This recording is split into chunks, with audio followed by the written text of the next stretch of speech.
vamos lá. Então, eu vou falar, o meu tema é gestão financeira, mas eu gosto bastante desse título, que é o mínimo de organização e controles para você não perder o controle financeiro da sua empresa. Então, a ideia aqui hoje é passar realmente o básico, não tenho nenhuma pretensão que em 40 minutos, né, vocês saiam daqui sabendo mexer no Excel. Por incrível que pareça, teve gente num feedback que falou que gostaria que eu tivesse ensinado alguma coisa de Excel. Assim, eu mexo no Excel há 30 anos, gente, e ainda peno, enfim. Mas a ideia é realmente todo mundo sair daqui. Se vocês conseguirem sair assim com 2 aprendizados básicos, já valeu o tempo meu e de vocês. Por que falar de gestão financeira? Também nem pretendo perder muito tempo aqui. Eu acho que, né, se vocês não soubessem da importância de gestão de uma maneira geral, não estariam aqui hoje, não teriam deslocado o dia inteiro de vocês para estar aqui com a gente hoje. Mas, e aí puxando a sardinha para o meu lado, sem gestão financeira, nenhuma empresa se sustenta, tá? Principalmente falando de crescimento. Crescimento é só com gestão financeira. Na estabilidade, pode até ser, se tiver sorte, tudo caminhar, mas com certeza o sucesso, ele passa por gestão financeira. É imprescindível na tomada de decisões, então você precisa ter dados, números para avaliar e se planejar e tomar boas decisões. E, principalmente, é o que prepara o negócio para aproveitar as oportunidades e conseguir sair de crises. E aí tem os pilares da gestão financeira, enfim, isso é um pouco de teoria, vocês vão receber no e-book, porque todo mundo vai responder o Forms. E aí o mais importante desse slide, a tomada de decisões estratégicas. E aí não vale só para o financeiro, tá? Vale para tudo. Eu gosto bastante na área de vendas e CRM. Eu amo o tema CRM, apesar de ser péssima comercial, porque CRM é isso aqui também, dados para você tomar decisões estratégicas. Então, intuição funciona muitas vezes? Funciona, mas é sorte, tá, gente? Não sei se vocês estão cientes disso. Então, precisa, de fato, acompanhar dados reais. E aí eu começo falando, isso aqui foge um pouquinho do tema, mas é só porque eu trago aqui as dúvidas comuns dos meus clientes, que são, inclusive sempre tem cliente meu na plateia aqui. Questão do papel da contabilidade. Muitos pequenos, principalmente, mas os médios também, quando fala de financeiro, fala, não, mas eu tenho uma contabilidade ótima. Contabilidade não é o financeiro, tá, gente? Inclusive, e aí conhecimento geral, todas as empresas, com exceção das MEIs, que faturam, sei lá, até 6 mil reais por mês, mais ou menos 7 mil, com exceção das MEIs, qualquer empresa é obrigada a ter uma contabilidade, tá?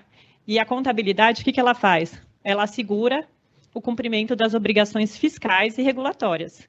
Ela não faz gestão de contas a pagar e receber, não faz conciliação bancária, não faz controle de fluxo de caixa, muito menos projeções e análises financeiras. Então, não sei se alguém aí já ligou para o contador e falou, você acha que dá para eu contratar mais uma pessoa?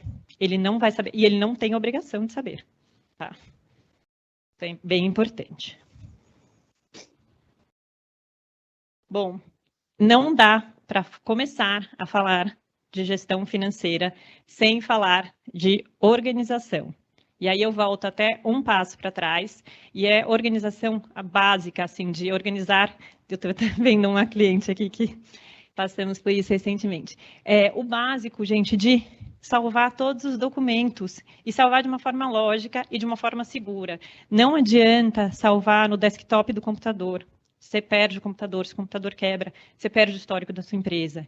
Então, assim, existem várias nuvens de graça, da Microsoft, o OneDrive, que é a que eu mais gosto, mas tem Google Drive, Dropbox, que é maravilhosa, mas aí já é paga.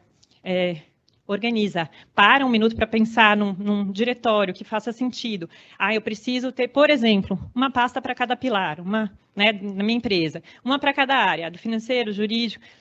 Lá dentro, criem subpastas. Não transforme isso numa zona. Está vendo essa foto aqui? É um ótimo exemplo. Se tiver um armário lotado de roupa, tudo bagunçado lá dentro, quando você quiser usar a sua calça azul de bolinha preta, você vai demorar um ano para achar. Se achar, às vezes nem acha, às vezes você leva para viajar, esquece, nunca percebe, porque está uma zona. Então, se organiza, você ganha muita eficiência. E aí, princípio básico de gestão financeira, Não misturar finanças pessoais com as finanças da empresa. Gente, eu nem vou perguntar aqui quem faz isso para não constranger ninguém. Mas, por favor, a Virgínia já vai falar aqui. Quem não tem a conta PJ, abre a do C6 em 5 minutos a conta digital, sem tarifa, e separa. Que seja para você conseguir, que seja não, né, esse é o objetivo. Só assim você vai conseguir, de fato, enxergar e entender, analisar a saúde financeira do seu negócio. Se você mistura e for tentar resolver, vai te dar um trabalho muito maior. É como se eu tivesse esse armário aqui, organizado, o meu é mais organizado que esse, o meu é por cores. E misturasse as roupas da minha filha, que tem a do meio tem 14 anos, minha altura, meu tamanho. Se a gente guardasse junto, tudo misturado, imagina o trabalho. Eu não ia conseguir realmente avaliar o que eu tenho, o que eu não tenho, qual calça é a minha, quando eu fosse pegar uma calça jeans. Então, dá um trabalho muito maior. Então, não misturem, separem, porque na pior das hipóteses, a sua conta PJ, o extrato, você não tem condição de fazer nenhum controle. O extrato da conta corrente PJ já é o seu controle, já é o seu controle de caixa. Registros, então registre tudo, todo o histórico. Se não está registrado, perdeu-se, não tem o que fazer com aquilo. E aí os controles, que é o que a gente vai falar aqui. Super importante também. Deleguem, gente, o financeiro. Deleguem, libertem-se. Deleguem com segurança. E daí eu acho que aqui é uma das coisas mais importantes da minha fala. É para vocês entenderem o que vocês precisam ter. Eu não quero que ninguém aqui, nenhum gestor, nenhum sócio de empresa, fique lá lançando contas a pagar e contas a receber. Já vi isso, tá, gente? É insano. Espero que a hora de vocês valha muito mais do que isso. Então, deleguem. Por outro lado, é importante saber o que eu preciso olhar, o que eu preciso acompanhar para saber se está sendo feito bem feito, para entender a saúde da minha financeira da minha empresa, para saber se eu não estou sendo roubado. Então, é delegar com segurança. Deixa eu ver se vai... Não, já foi.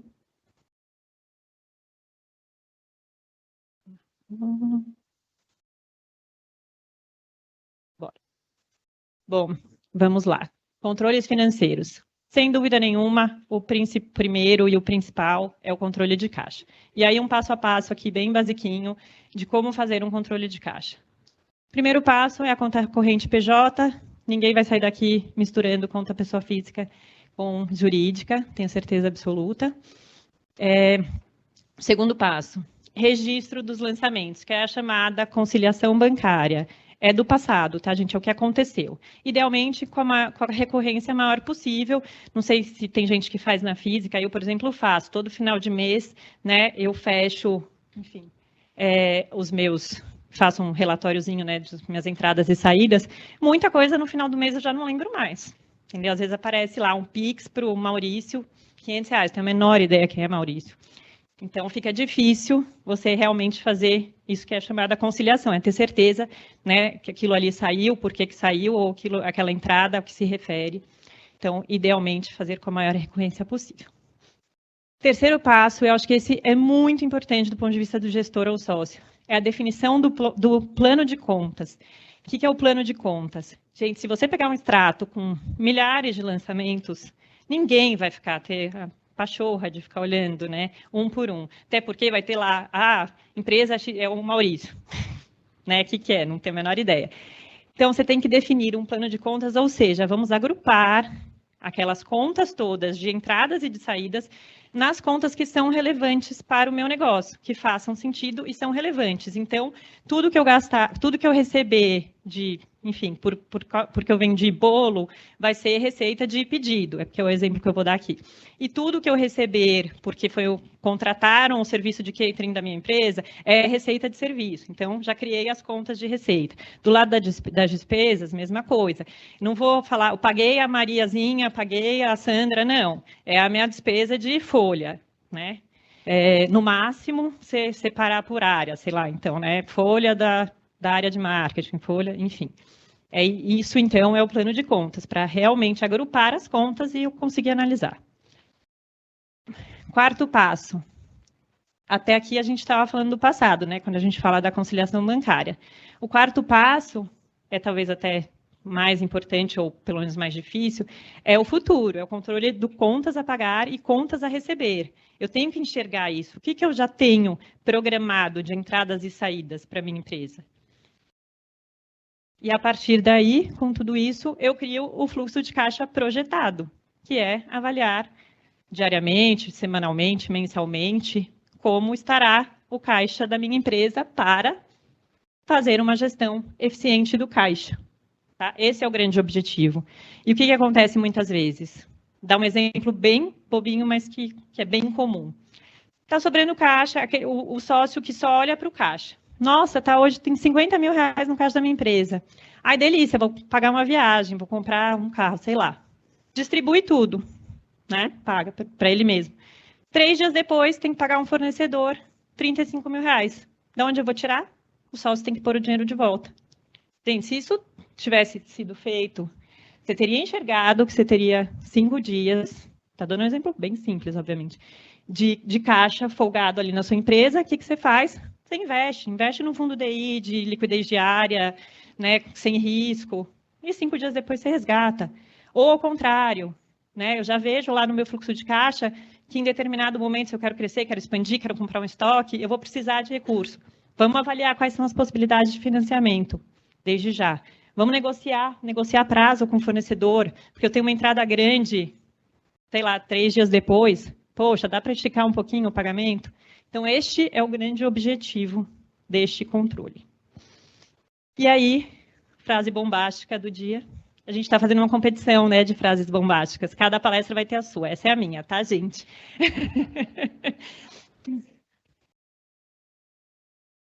Como se agora vocês não fossem avisar, né? Ó, só fazer um parênteses, não está contando o tempo ali. A Ana Laura, o primeiro workshop que a gente fez, a gente falou, vamos começar pelo tema mais chato. Dela é o meu, tá bom.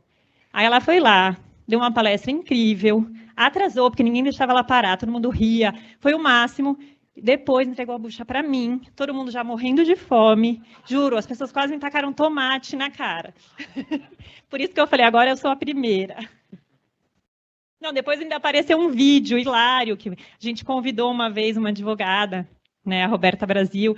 Ela ainda colocou um vídeo hilário que a Ana pediu autorização para usar o vídeo engraçado. E eu juro, gente, se alguém souber de um vídeo engraçado sobre finanças, gestão financeira, me manda, porque eu juro que eu fico procurando, não existe. Mas vamos à frase bombástica. Agora é sério. Muitas empresas quebram, não por falta de lucro, gente, mas por falta de controle e má gestão do caixa. Então, empresas que têm negócios saudáveis, que dão resultado, que são um negócio bacana, vende e tal, mas não conseguem fazer a gestão do caixa e na hora que tem um furo de caixa, não tem dinheiro para colocar, já era. Eu pesquisei ontem de novo esse número, 60% dos CNPJs do Brasil quebram antes de 5 anos por má gestão de caixa. E aí, uma diquinha, enfim, reserva de caixa ideal. Ideal é o que a gente aconselha? Deixar sempre no caixa tudo que está provisionado de contas a pagar, tudo que eu já sei que eu tenho de compromissos a pagar, mais pelo menos 2 meses de custos fixos, tá? Então, é isso. Eu vou ter que olhar para o caixa da minha empresa, ver lá bastante dinheiro e não distribuir? Sim, esse é o ideal. Se você está preocupado realmente com o seu negócio, com a sustentabilidade do seu negócio, é isso aí. Deixa investido. Virgínia já vai mostrar as opções de investimento aqui do C6. Bom, rapidinho, aqui esse exemplo de controle de caixa é só para mostrar para vocês, gente, que na pior das hipóteses, isso aqui é praticamente o extrato do C6, tá? Ele vem exatamente assim, a única coisa que vocês vão incluir é a coluna da categoria, que é como eu falei, criar as contas e agrupar. Então, eu vou lá dando o nome. Ó, chegar aqui no final do mês, empresa XYZ. Não vou nem lembrar, não lembro o que é. Então, né, no momento que eu fiz o pagamento, já coloco lá que é material de cozinha. E aí, para que isso? Para construir o meu fluxo de caixa. Esse aqui não sei se está meio ruim de ver, mas enfim. Vou tentar também simplificar bastante, tá, gente? Minha ideia é só entenderem os conceitos. Então, eu tenho lá, estamos em março, janeiro e fevereiro já aconteceram. Então, janeiro e fevereiro é o realizado, passou, isso é o real, o que eu registrei aqui na minha empresa, e eu estou enxergando até o final do ano o fluxo de caixa. Então, aqui eu tenho entradas e saídas, tá, da minha empresa. Então, é isso, é dividido em pedidos ou receitas de serviço, e do lado das saídas, criei pouquíssimas contas, enfim, impostos, despesas operacionais, administrativas, despesas de pessoal, serviços de terceiros. Basicamente é isso. Isso é o que eu sei, que eu conheço, e isso aqui é o futuro. Seja lá em cima, que eu já tenho contratos assinados com clientes, então eu já sei que eu tenho aquela receita recorrente, ou enfim, foi parcelado, já sei que eu tenho aquelas entradas, e essas são as saídas, que também, ou eu já sei que nesse mês aqui, por exemplo, eu vou ter que comprar, eu estou planejada que eu vou precisar comprar material de cozinha, ou são despesas fixas, o aluguel, por exemplo, eu sei que todo mês eu vou ter que pagar R$ 1.000 de aluguel. É isso, basicamente. Por que eu pintei o Prolabore de rosa? Adoraria ter tempo para entrar nesse tema, mas não vou conseguir aprofundar. Só para dizer que Prolabore do sócio, sim, salário. O sócio que trabalha na empresa deveria ter um salário definido e ele precisaria ser enxergado aqui dentro da despesa de pessoal, até para você avaliar se cabe dentro do seu financeiro, né? O salário que você entende que você merece. Bom, isso aqui se refere à atividade em si, lembrando que a gente está falando de caixa. Outra coisa que muita gente confunde, entra um aporte de dinheiro do sócio, colocou dinheiro, lança lá como se fosse uma receita. Não, gente, isso é uma entrada de caixa, não é uma receita, não faz parte da atividade da sua empresa. Mas, se tivesse, seria aqui embaixo. E outras saídas, que aí sim é a distribuição de resultado, né, para o sócio. E aí sim, aqui nessa linha é o que sobrou a mais, eu posso optar por pagar um extra para os sócios. Gente, vocês vão responder o NPS, né? Não tirem foto que vocês vão receber o e-book. E a amortização, se pagar, se, enfim, tiver tomado empréstimo e pagar. Todas as entradas e saídas. Linha final é a geração de caixa. Positivos, menos os negativos. Quanto eu gerei de caixa mês a mês. Saldo de caixa. Comecei meu ano com R$ 10.000. A partir da geração de caixa de cada mês, chego no meu caixa final. A partir daqui, o que eu preciso? Isso aqui, gente, constantemente está mudando, não preciso nem falar, né? Que também, no mínimo, mensalmente tem que ser revisto. Idealmente, diariamente, semanalmente. Por exemplo, agora, está acabando o mês de março, se eu realmente vou fechar o mês de março, está parecendo que eu vou fechar o mês de março por volta de R$ 16.000, então já vamos começar a pensar qual vai ser a distribuição de resultado, dado que eu quero ficar com pelo menos 10.000 em caixa, que são mais ou menos 2 meses de despesa fixa. Gente, estou simplificando super para vocês entenderem conceitualmente, tá? Fato.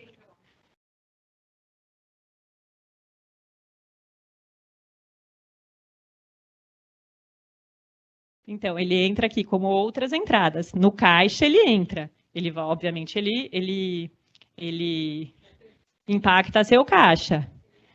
Impacta o caixa, sem dúvida nenhuma. O que eu quero dizer é que, para você avaliar a atividade, né, o financeiro oriundo da atividade do seu negócio, separa aqui. É que aqui ainda deveria ter uma outra linha, que é a geração de caixa operacional. Vai. Tá? Porque daí isso que você precisa ver se está dando dinheiro ou não. Porque se você viver à base de aporte, aí sua empresa está drenando todo o seu dinheiro na física. Ficou claro?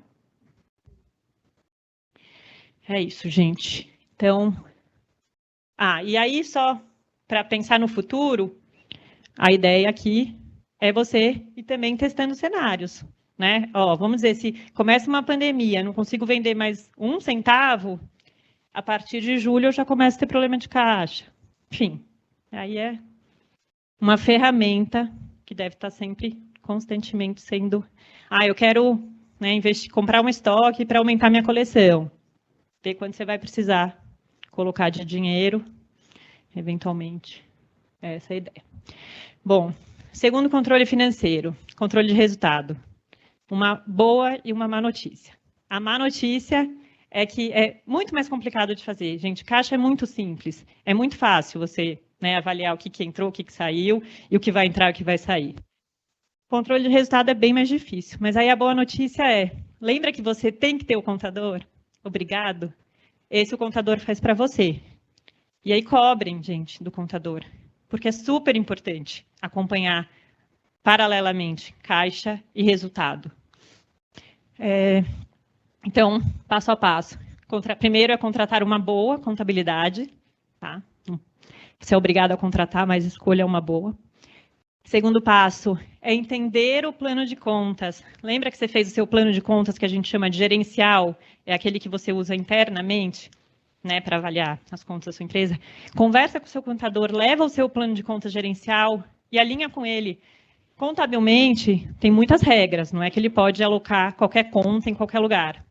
Mas é importante você saber onde a sua conta, por exemplo, o seu Prolabore, mas se eu falar isso vai confundir demais, mas seu Prolabore pode ser pago como dividendo, mas você lança na folha, afinal de contas você entende como salário. O contador não, ele é obrigado a lançar como distribuição de resultado. E aí você precisa entender isso, porque vai dar uma diferença importante. Tá? Cobre os documentos contábeis, principalmente a DRE. E aí eu mudei. Eu falava que era para cobrar mensalmente, eu descobri que não é obrigatório, gente. Isso precisa estar em contrato. Eu achava que a contabilidade tinha obrigação de mandar mensalmente. Como eu sempre, eu olho a fundo. Mas eu sugiro que vocês combinem com suas respectivas contabilidades, que seja mensal o fechamento e que eles enviem e vocês olhem. O quarto passo, acompanhar os indicadores de desempenho. Então, realmente, recebe, pelo menos a DRE, tá? Balanço eu acho que é realmente muito sofisticado, nem acho que, enfim. Mas DRE é super importante. Como que está meu resultado, como que estão os indicadores, que eu vou falar já já. E, a partir daí, fazer projeção de cenários de resultado. Tá? Caixa versus competência. Não sei se isso é claro para todo mundo. Como eu falei, caixa é muito simples, gente, porque caixa você registra no momento que o dinheiro entra ou sai. Então, é muito simples fazer esse controle, né? Já o regime de competência, ele registra as transações no momento que o fato gerador ocorre. Então, essa saia, por exemplo, né, enfim, a marca comprou o tecido 6 meses antes, mandou para a costureira, pagou a costureira 4 meses antes. Saiu do caixa dela. 6 meses antes saiu um dinheiro, 4 meses antes saiu outro dinheiro. Só vai aparecer no resultado dela a hora que eu for na loja comprar essa calça. Porque daí sim é o custo da mercadoria vendida. Vai aparecer no momento que for registrado na DRE, não no momento que saiu do caixa. Isso é competência. Então, por isso que é mais difícil fazer o controle de resultado. E aí, possíveis análises, que é acompanhar faturamento, se sua margem está inadequada, é uma questão de precificação, a gente vai falar rapidinho. A estrutura de custos da sua empresa, né, se está muito gorda, você não está conseguindo cobrir. Enfim, carga tributária, é um tema que a turma adora. Gente, já falei tudo, não estou usando meus papeizinhos.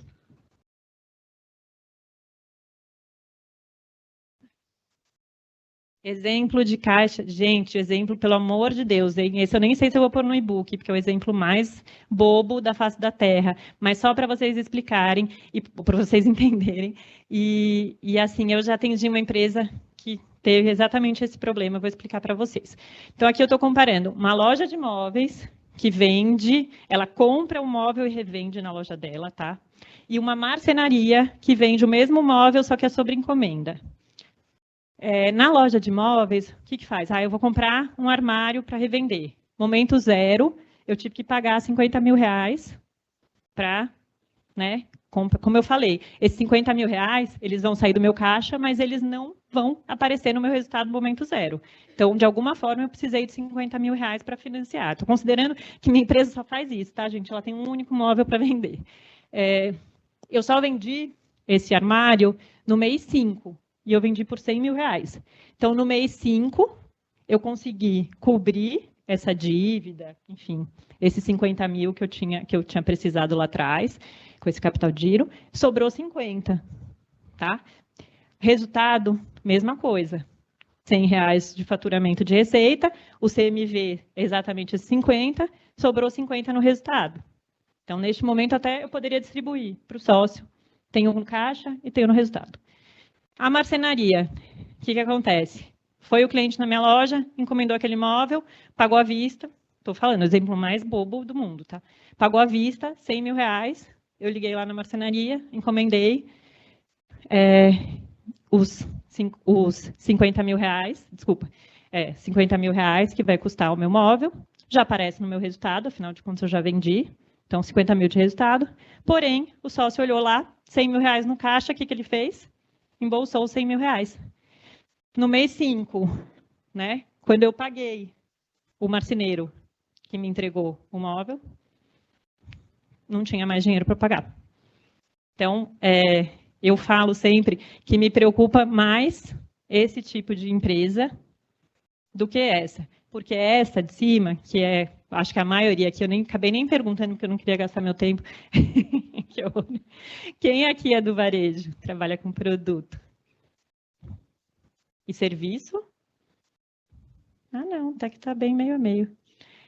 Mas, enfim, quem trabalha com estoque, loja de roupa, que eu achei que era a grande maioria e tal, é nesse esquema, né? Você investe antes no seu estoque, para depois... E, obviamente, isso aqui vai se embolando, né? Por isso que aqui tá fácil de entender. No dia a dia, exige um controle muito rígido para você não se perder. Esse aqui, se você não provisiona, isso que a gente chama de provisão, né? Se você não provisiona, realmente você é pego de surpresa. E é isso aqui que a gente fala que acaba quebrando a empresa. Na hora que você tem que pagar a conta. Né? Empresa de eventos, por exemplo, recebe adiantado para um evento que ainda vai acontecer e não provisionar. Gente, indicadores. Existem indicadores específicos para cada segmento, para cada tipo de negócio. É super importante cada um entender do seu negócio, saber os seus. Eu trouxe aqui, e nem dá muito tempo para falar sobre eles, mas os que são básicos e que servem para qualquer tipo de empresa. Então, fluxo de caixa, é isso, exatamente isso que a gente está falando, né? Quanto sobra depois de pagar as suas obrigações. A liquidez também. É caixa mais o que eu tenho a receber e menos o que eu tenho a pagar de contas e obrigações. Break-even, quanto eu preciso faturar para zerar a minha linha final, né? Equilibrar as receitas e despesas. É super importante conhecer o seu break-even, tá? Margem de contribuição é a receita de vendas menos os custos variáveis só. É antes de você pagar toda a sua estrutura, as despesas fixas do seu negócio. Se a margem de contribuição é muito apertada, dificilmente o negócio se paga. Lucratividade, que é o lucro sobre a receita total. Rentabilidade é o lucro sobre o capital investido. Ninguém precisa saber, mas é interessante, né? Tem essa diferença. E o payback, esse é super legal quando você está começando um negócio. Ou enfim, estudando um novo investimento e tal. É quanto tempo, de acordo com as minhas previsões, meu planejamento, eu vou precisar esperar para recuperar o dinheiro que eu investi. Esse é fundamental. Será que eu aguento? Né? Lance, coloca lá na continha e vê se você acha que você vai aguentar. E daí, análise vertical é olhar os indicadores de maneira relativa, que é tipo assim, um clássico é qual que é o meu CMV em relação aos meus concorrentes. Eu sempre uso esse exemplo de um cliente meu que era uma padaria, só que ele trabalhava com ingredientes muito premium e tal. O CMV dele era muito acima dos concorrentes, e isso começou a machucar muito. Ele era 30% do CMV dele e a média dos concorrentes era 20%. Então, precisa acompanhar. E a análise horizontal é você avaliar o desempenho da sua própria empresa ao longo do tempo. Então, como estou caminhando? E é isso. E é super importante também acompanhar indicadores operacionais, tá? Não só os financeiros, mas também número de clientes, ticket médio. Daí o que eu acho mais legal, ainda tenho um pouquinho de tempo. Eu cedi, tem essa também, eu cedi um pouco do meu tempo. Quero ouvir os parabéns depois para mim. Já eu conto. Formação de preços. Eu acho esse, para mim, é talvez o tema mais relevante, mais importante. Gente, é o preço do seu produto ou do serviço que vai pagar a conta do seu negócio. Então, se você olhar para o seu vizinho e falar, ah, ele vende o mesmo bolo que eu, ele cobra 100, eu vou cobrar 99, talvez isso aí dê bem ruim. Então, não sei se vocês costumam fazer precificação assim, mas é imprescindível você saber o custo do seu produto e serviço. Não importa se você vai cobrar realmente aquilo que a sua ferramenta indica. Aí é uma decisão estratégica. Muitas vezes você pode querer vender um produto com prejuízo para você poder entrar nesse mercado. Decisões estratégicas, mas você precisa saber quanto custa. Tá? Então, eu vou mostrar para vocês de uma maneira que eu acho que é bem didática, para como seria uma maneira simples de tentar calcular. Essa também é uma frase bombástica, cadê? Pode fazer mais uma para a competição? Precificação é a chave para a tomada de decisões financeiras e estratégicas. Então, vamos lá. Meu bolo, tá? Tem uma empresa que só faz bolo, o mesmo bolo igualzinho, é só isso que eu vendo. Primeiro de tudo, os insumos, os ingredientes do meu bolo. Esse é muito fácil, acho que esse todo mundo sabe fazer. Então, vai ovo, vai farinha, vai leite, vai chocolate. Ponho tudo lá na conta do meu bolo. Os custos indiretos, que é a minha estrutura. Eu preciso de uma estrutura para fazer este bolo, certo? E é essa que eu acho que a grande maioria peca na hora... Como que eu vou pôr essa estrutura na conta do bolo? Então, eu tenho lá o fogão que eu vou usar, tenho uma assistente, né, uma funcionária, tenho o gás, energia, material de limpeza, gente, material de escritório, marketing, tudo. Eu só tenho bolo. A única coisa que eu vendo é bolo. Se não tiver no preço do bolo, ninguém vai me pagar. Despesas variáveis. Aí, se eu quiser colocar na conta do bolo a embalagem, o frete, já vou embutir tudo lá na conta do bolo. Descontar as taxas e os impostos, não posso esquecer, e incluir a margem de lucro que eu quero ter nesse bolo. E aí eu chego no meu preço. Tá bom, como que eu faço isso? Vamos lá, como eu falei. Os ingredientes do bolo é fácil.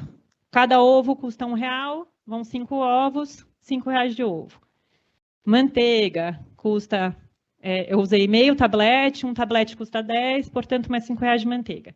Por aí vai, gente. A receita, pega a receita do bolo e multiplica lá pelos valores dos ingredientes. E agora, os custos indiretos. Então, eu faço um levantamento. Quanto custa a minha estrutura da minha cozinha?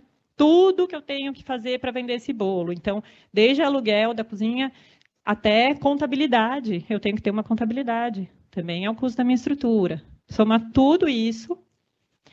Manutenção, por exemplo. Mas manutenção não é uma despesa fixa. Mas, em média, eu gasto R$200 por mês para fazer manutenção de alguma coisa. Tem mês que eu não gasto nada, no mês seguinte eu gasto 500.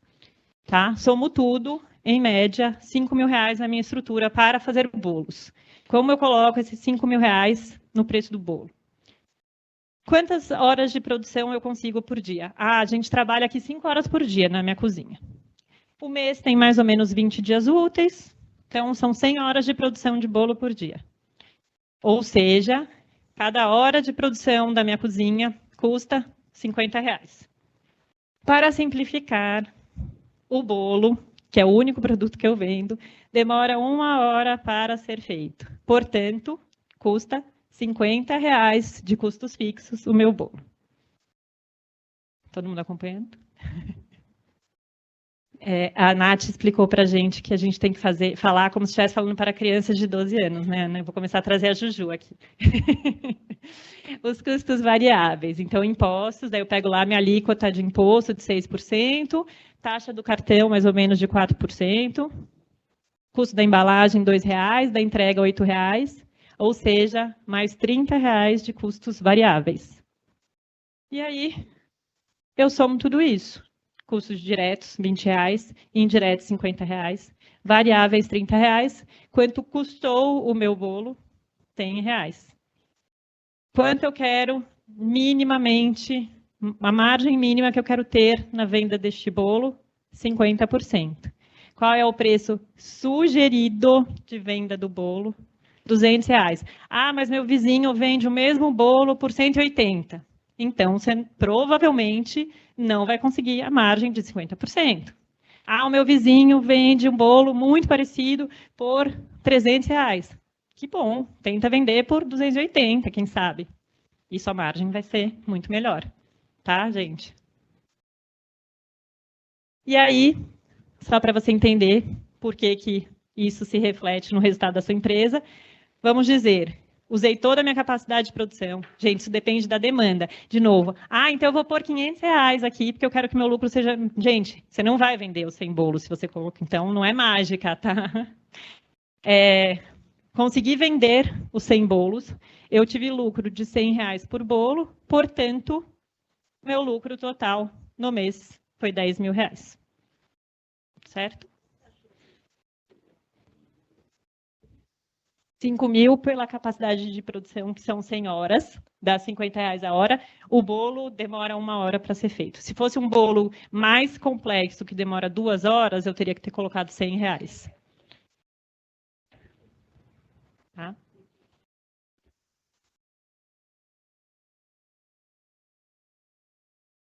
Daí você vai diluindo e, em compensação, você tem que vender. É isso que eu falei, né? Tá tudo meio alinhado. Isso aqui a gente está pressupondo que tudo que você faz, você vende. Certo? Serviço. Serviço, que a turma acha que é mais difícil. Eu, sinceramente, acho que é mais fácil. Serviço, vamos lá. A mentoria. Uma mentoria, eu tenho uma empresa, eu dou mentoria sozinha. Tá, não tem ingrediente na mentoria. Não tem, mas poderia ter, tá, gente? Se é uma coisa assim, eu dou uma mentoria e eu tenho um determinado serviço, uma prestação que eu contrato um freelancer para fazer comigo, eu colocaria lá como se fosse um ingrediente a hora dele, tá? Mas vamos assumir que não. Mesma coisa, custos indiretos. Qual que é a estrutura que eu tenho para poder prestar esse serviço? Eu tenho um escritório, eu pago aluguel, internet, tenho que ter a contabilidade, tenho uma assistente, tá? Lembra, assistente, se é custo fixo, está aqui na minha estrutura. E eu quero um prolabore mínimo, lembra? Volta lá atrás que eu falei, de R$ 3.000. Meu salário, R$ 3.000. Então, vou pôr aqui na conta dos custos fixos. Então, a estrutura custa R$ 8.000. Mesma coisa, quero trabalhar 5 horas por dia, 100 horas por mês, portanto, o custo fixo da minha hora são R$ 80, tá? Então, aí só repete, né, porque a gente quer saber o valor por hora, o custo da minha hora são esses R$ 80. Aí eu tenho que colocar os custos variáveis, então minha alíquota de imposto é 8%, e a taxa do cartão mais 2. R$ 20, por que será, né? Que eu quero que dê 100. Então, como eu falei, custo direto não temos nesse caso, o indireto é 80, variáveis 20, custo final da minha hora R$ 100. Quero uma margem mínima de 50%, preço sugerido 200. Meu concorrente cobra R$ 400 para dar uma mentoria parecida. Ótimo, tenta colocar mais. Enfim, fulano dá mentoria bem por menos. Decisão estratégica, gente. E aí, outro ponto de vista de enxergar a mesma coisa se eu consegui vender as minhas 100 horas por R$ 200, quanto que eu faturei? Aliás, até é aqui, ó, gente. O pressuposto é que eu vendi essas 100 horas, tá? Faturei 20, tive 8 de custos diretos, 2.000 de variáveis. Meu resultado foram R$ 10.000. O que isso quer dizer? Que eu ganhei meu prolabore, que é o meu salário, 3.000, já estava na conta, e eu ainda posso tirar mais R$ 10.000 se eu quiser. Certo? E é isso. Tem dúvidas? Para finalizar, que eu vou ceder meu tempo para o Daniel, do FIPLE, mas também é outra pergunta que eu escuto muito recorrentemente. E aí? Faz controle financeiro, é melhor planilha ou sistemas de gestão para as pequenas empresas? Eu sou apaixonada por planilha, gente, sou bem suspeita. Apaixonada. Só que eu mexo bem sem mexer, gosto, enfim. Então, isso é uma coisa. Mesmo quando eu faço planilha para os outros, se a pessoa não sabe minimamente mexer, não é uma coisa tão fácil. E se o negócio começa a crescer e ficar mais complexo, e são muitas planilhas, muitos controles, com link e tal, a chance de dar algum bug é grande. Então, qual que eu acho que é a solução ideal? E aí estará aqui o Daniel em breve para falar isso, mostrar sobre isso. Software de gestão. Obviamente, uma pequena empresa e nenhuma média não tem recurso para desenvolver um sistema específico para o seu negócio, com todas as características do seu negócio, tá? Inviável. Porém, existem muitos ERPs, sistemas de gestão genéricos, que são ótimos, baratos e funcionam super bem. Mas qual que é a minha recomendação? Ele vai cobrir 100% do seu negócio? Provavelmente não. Provavelmente sempre tem um rabicho, alguma coisa que não dá para fazer ali. E aí, minha recomendação é procure um sistema de gestão que aceite inputs, ou seja, subir informações via Excel e outputs para Excel. Então, eu consigo exportar tudo para o Excel, então tudo que eu não consigo fazer lá dentro, na pior das hipóteses, eu consigo fazer no Excel. E a mesma coisa, todos os controles e tal, eu, sei lá, tiro um extrato do banco, eu consigo subir, não preciso ficar subindo na mão. Então, essa é a minha grande recomendação. A gente vai ter aqui a demonstração do FIPLE, muito legal. Espero que vocês gostem. E aí, também, para ajudar, fiquem de olho nos aplicativos e ferramentas dos bancos. Né? Assim, obviamente sou suspeita, mas acreditem, estou falando aqui com muita propriedade de causa, que o aplicativo, as ferramentas do C6 são muito boas, ajudam muito a vida nossas de empreendedores. E só para terminar, gente, procurem dashboards financeiros simples. Uma coisa muito complicada, muito rebuscada, vai mais atrapalhar do que ajudar. E é isso.